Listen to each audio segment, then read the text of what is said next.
Assalamualaikum warahmatullahi wabarakatuh. Bismillahirrahmanirrahim. Alhamdulillah, alhamdulillah, alhamdulillah.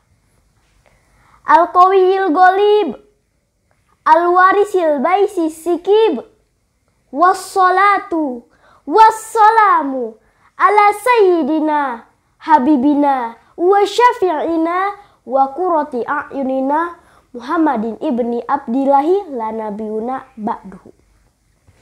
Qala Allahu ta'ala fi kitabihil karim, laqad kana lakum fi rasulillahi uswatun hasanah, amma ba'du. Yang saya hormati segenap dewan juri yang arif dan bijaksana, serta teman-teman seperjuangan. Yang pertama-tama, marilah kita panjatkan rasa syukur kita kepada Allah Subhanahu wa Ta'ala yang telah memberikan segala nikmat dan karunia-Nya untuk kita semua. Yang kedua, sholawat dan salam semoga selalu tercurahkan kepada baginda tertinggi anti korupsi, junjungan termulia anti durhaka, is the best man, the leader of the leader, yakni Rasulullah tercinta, yaitu Nabi Muhammad Sallallahu Alaihi Wasallam. Teman-teman yang soleh dan soleha, sebelum saya lanjut lebih jauh, saya mau bertanya nih, kenapa Nabi Muhammad Sallallahu Alaihi Wasallam tahun lahirnya disebut tahun gajah? Ada yang tahu gak nih?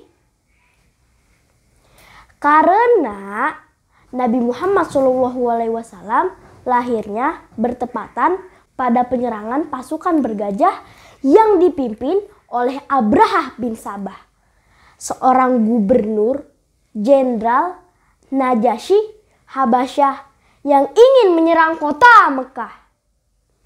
Maulid Nabi Muhammad SAW diperingati setiap tanggal 12 Rabiul Awal tahun Hijriah. Di tahun ini Maulid bertepatan pada tanggal 12 Rabiul Awal tahun Hijriah. Kenapa Nabi Muhammad SAW diperingati hari lahirnya, sedangkan para ulama diperingati hari wafatnya?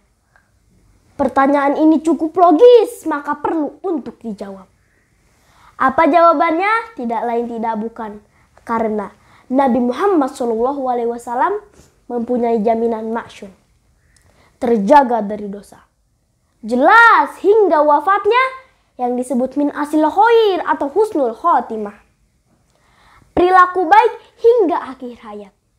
Akan tetapi beda dengan para kiai atau ulama.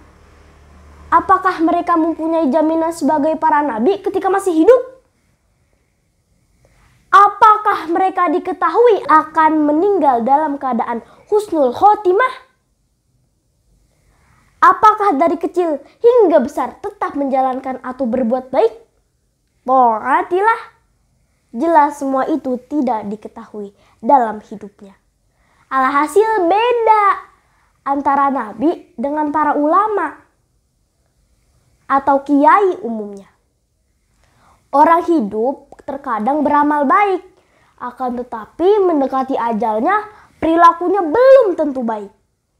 Hanya junjungan kita lah sebagai manusia, beliau mampu jauh dari dosa hingga akhir hayat. Beliau ada sebuah syair menyebutkan, Muhammadun basyaru lakal basari, bal huwa kal yakuti bainal hajar. Yang artinya, Nabi Muhammad SAW seorang manusia, tapi bukan manusia biasa, ibarat intan yakut yang berada di antara bebatuan. Teman-teman yang soleh dan soleha, keistimewaan junjungan kita itu banyak sekali. Ayo kita lihat keistimewaannya. Apabila Anda nanya, Anda bertanya. Anda bertanya-tanya bagaimana akhlak Nabi, maka akhlak beliau adalah Al-Quran. Beliau adalah orang yang sangat kasih sayang, dermawan, dan murah hati. Lebih-lebih ketika di bulan Ramadan, beliau tidak pernah menjawab tidak ketika dimintai pertolongan. Kedermawanannya melebihi angin yang bertiup sepoi-sepoi basah. Nabiullah tidak pernah lama melihat wajah orang lain. Nabiullah lebih sering menundukkan pandangannya daripada melihat ke atas langit. Itulah ketawaduan Nabi Muhammad SAW. Lalu bagaimana dengan umatnya? Beda dengan kita. Kita nih ya, kalau lihat yang licin-licin dikit, yang putih bening, dilihat haram kagak dilihat mubazir. Ya kan? Rasulullah SAW tidak suka bila beliau masuk ke suatu majelis atau ruangan, kemudian para hadirin berdiri untuk menghormati. Sungguh para hadirin, hal itu diriwayatkan dalam suatu hadis. Lalu kok keadaan yang ada berbeda, tidak sama dengan perjalanan Nabi Muhammad SAW. Teman-temanku yang soleh dan soleha, junjungan kita Nabi Muhammad SAW biasa menjenguk, membesuk orang sakit, duduk-duduk dengan orang fakir, menghadiri undangan para budak, hingga menambal sandal Rasul, mencuci baju sendiri, bahkan makanannya pun sama dengan pembantu beliau. Apabila beliau berjalan bersama, beliau tidak mau di depan. Beliau tidak sombong dan rendah hati. Tidak pernah berkata-kata kasar, berperilaku hal-hal yang buruk, berteriak. Masih banyak sekali sifat agung Nabi lainnya. Tapi intinya sifat Nabi itu adalah Al-Quran. Jadi apabila teman-teman mau mencontoh akhlak yang baik, contohlah akhlak beliau. Dalam sebuah Al-Quran, Allah berfirman, Bismillahirrahmanirrahim.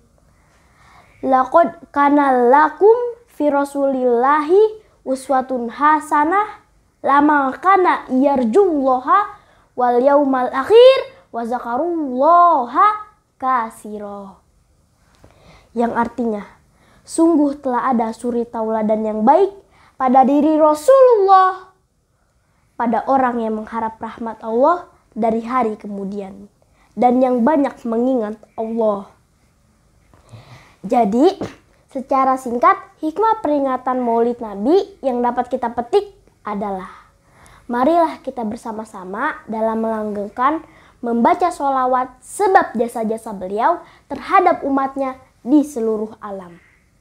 Laula anta mahtadaina. Bila tidak ada engkau Muhammad, Allah tidak memberi petunjuk. Demikian yang dapat saya sampaikan. Tapi sebelum saya akhiri, mari kita bersolawat bersama. Allahumma sholli wa sallim wa barik alaihi.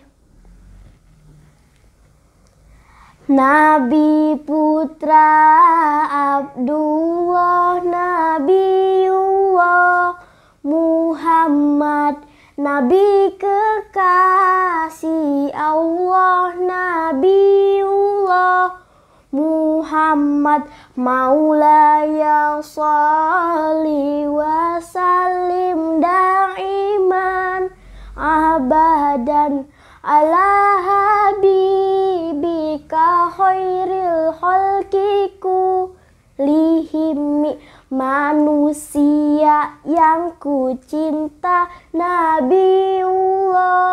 Muhammad, manusia yang ku puja Nabiullah Muhammad, Maulaya sholli wa sallim da'iman abadan ala habibika khairil khalqiku lihimi.